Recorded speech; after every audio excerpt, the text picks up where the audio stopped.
ऋषि पंचमी भाद्रपद माह की शुक्ल पक्ष की पंचमी को ऋषि पंचमी कहते हैं।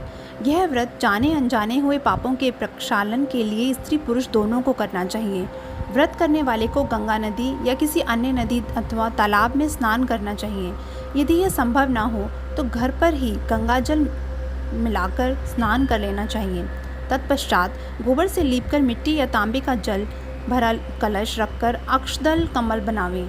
अरुंधति सहित सप्त ऋषियों का पूजन कर कथा सुने तथा ब्राह्मण को भोजन कराकर स्वयं भोजन करें। कथा। सिताशिव नाम के एक राजा ने एक बार ब्रह्मा जी से पूछा, पितामह, सब व्रतों में श्रेष्ठ और तुरंत फलदायक व्रत कौन सा है? उन्होंने बताया कि ऋषि पंचमी का व्रत सब व्रतों में श्रेष्ठ और पापों को नाश करने वाला है।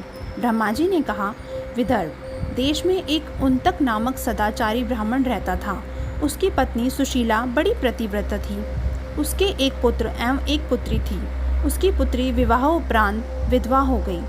दुखी ब्राह्मण दंपत्ति कन्या सहित गंगा तट पर कुटिया बनाकर रहने लगे। उन्तक को समाधि में ज्ञान हुआ कि उसकी पुत्री पूर्व जन्म में रजस्वला होने पर भी बर्तनों को छू लेती थी।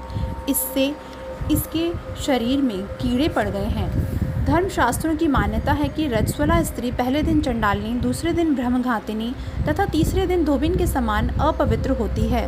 वह चौथे दिन स्नान करके शुद्ध होती है। यदि यह शुद्ध मन से ऋषि पंचमी का व्रत करे तो यह पाप मुक्त हो सकती है। पिता की आज्ञा से उसकी पुत्री ने विधि पूर्वक ऋषि पंचमी का व्रत एवं पूजन किया। व्रत के प्रभाव से वह सारे दुखों से मुक्त हो गई। अगले जन्म में उसे अटल सौभाग्य सहित अक्षय सुखों का भोग मिला।